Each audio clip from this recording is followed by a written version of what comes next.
We begin tonight in Auckland, where the Riverhead Quarry attacker, a repeat rapist, will now likely die behind bars. 60-year-old Colin Jack Mitchell was today sentenced to preventive detention with a minimum non-parole period of 10 years. But the 10 years doesn't mean as much as the preventive detention bit. In real terms, the sentence means he can't be released until he proves he's no longer a threat to society.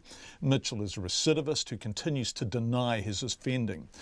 His refusal to take responsibility means he will not be eligible for rehabilitation courses inside prison, making parole almost impossible.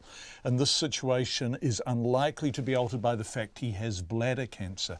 Our court reporter Edward Gay filed this report. Colin Jack Mitchell had gloves, a mask and a pool cue in the back of his car when he left his Onehunga flat in the early hours of February 26 last year. He was planning a sexual attack, and it wasn't his first. Justice Fitzgerald said Mitchell drove into town and found a young drunk woman walking by herself. He got her into his car and drove her to a quarry in Riverhead, northwest of Auckland. The first memory she has of these events is coming to find herself in the quarry, wearing only her underwear, with you standing over her in your mask. The victim touched her head and it was bleeding. Mitchell began shouting orders at her and she managed to scramble away to call police. CCTV cameras in town showed a car matching Mitchell's had been in the area when the victim was picked up, and the same car was caught on cameras at the quarry site. The police also found gloves at the scene. One of them had Mitchell's DNA inside them. Mitchell's explanation that he had only tried the gloves on in a shop was rejected by the jury. The DNA in the gloves also linked him to a previously unsolved rape from 1992. Mitchell picked a woman up as she walked home from town and dropped her on Rosebank Road in the Auckland suburb of Avondale. You ambushed her from a hiding place behind a tree. You punched her in the face and in the head, enough to stun her but not to drop her, and then you put her in a headlock. He dragged her down a driveway behind a factory and raped her. Mitchell claimed the sex was consensual, a story the jury did not believe.